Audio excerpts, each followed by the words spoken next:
Hello everyone and welcome to this week's OpenAL 3D audio tutorial, and this week we're going to be having a bit more of a look at sources and playing our first 3D sound effect. For this tutorial you're going to need to use a mono sound effect, so that's a sound effect that only uses one channel. You can download the one that I'm going to be using from the description of this video, or you can use your own, but you must make sure that it's not a stereo sound effect, otherwise the 3D positional stuff that we do in this tutorial won't work. If you're not sure whether your sound effect is mono, or if you finish the tutorial and you find that it doesn't work for you, then just use the sound effect that I've provided first, get it working with that, and then once that's working you can try out your other sound effects. So let's start off this week in the source class, and I've actually added 3 new methods here just to set the properties that we were setting in the constructor before. So there's a method to set the volume, a method to set the pitch, and a method to set the position. So I recommend you add those 3 methods in, and then you can delete those 3 lines from the constructor. So what we're going to do now is I'm just going to show you a few other properties of the source that we can set and a few other things that we can do with sources. So the first property that we're going to set is the velocity. So this is going to take in an x, y and a z value because the velocity is a 3D vector, and this is going to be a source 3f method, just like the set position one, but instead of setting the AL position we of course want to set AL velocity. Next up we're going to add a method to set the looping property of the source, which will allow us to set the source to play on loop so that it just repeats a sound effect over and over again. So this takes in a boolean, and this is going to call an AL source I method because the value needs to be either AL true or AL false, and both of those are integer constants. So if loop is true, then we obviously want to put in AL true, otherwise we want to put in AL false. We're now going to add a method to find out a property of the source rather than to set a property of the source, and this is going to return whether the source is currently playing or not. And to find this out we need to query the state of the source, so we're going to call AL get source I to get an integer property of the source. We put in the source's ID, and then the property we want to get is the source state, and we want to check whether this is equal to AL playing, and if this is equal to AL playing then this will return true. So we're now going to add in a few methods that can make the source actually do something, actually carry out some action, and for example this one is going to be to make it pause, so that it pauses whatever it's currently playing. And to do that we just have to call AL source pause, and that takes in the source ID. And obviously if we have a pause method we need to have a continue method so that the source can continue playing whatever it was playing before it got paused. And to do that we just have to call the AL source play method, which takes in the source ID. And the final one of these methods is going to be the stop method, which would cause a source to stop playing whatever it's playing, and if it started again it would start from the beginning of the sound effect.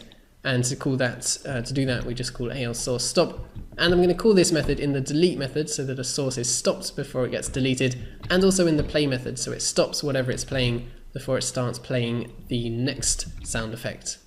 So one more thing to do before we can start testing this out, and that is in the audio masterclass in the set listener data method this actually needs to take in the position of the listener so that we can change the listener's position over time. So this should take in an X, Y and Z, and then use that to set the listener's position. And you can set the velocity of the listener as well if you want, but we're not going to be using that this week.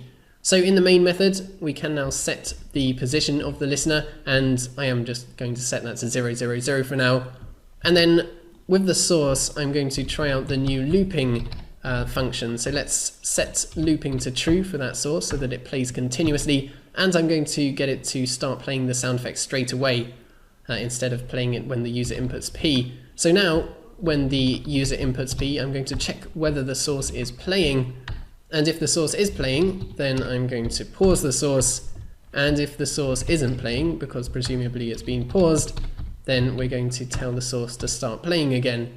So let's go ahead and run that and try out these new features that we've added. So you can hear the sound effect playing now, but if I type in P and press enter that stops it, and if I do it again it starts again, and so on and so forth.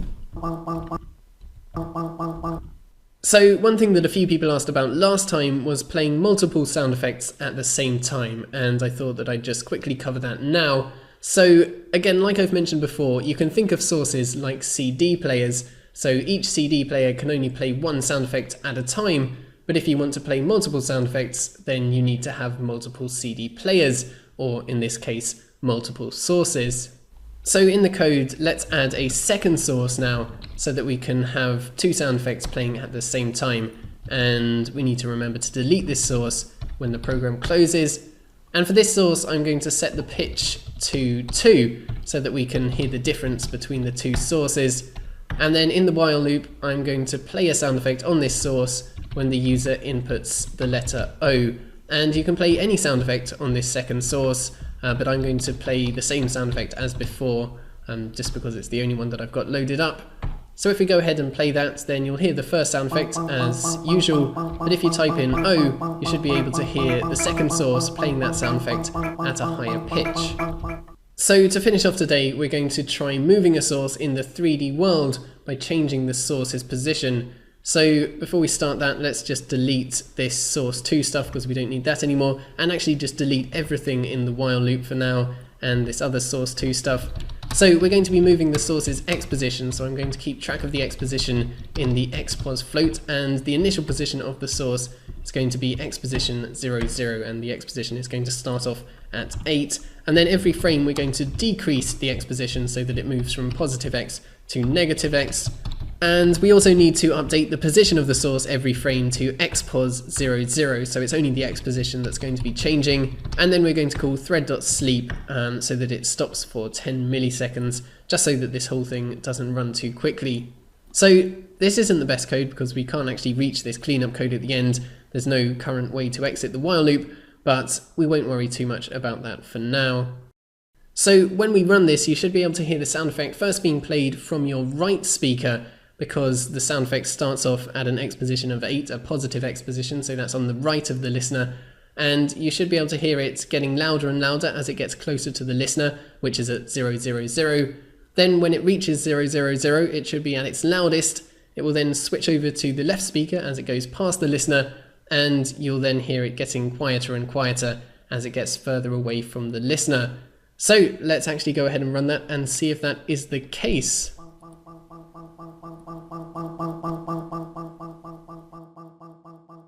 So as you heard there, the sound effect first gets louder and louder, it then passes the listener and switches speakers and then gets quieter and quieter until you stop it.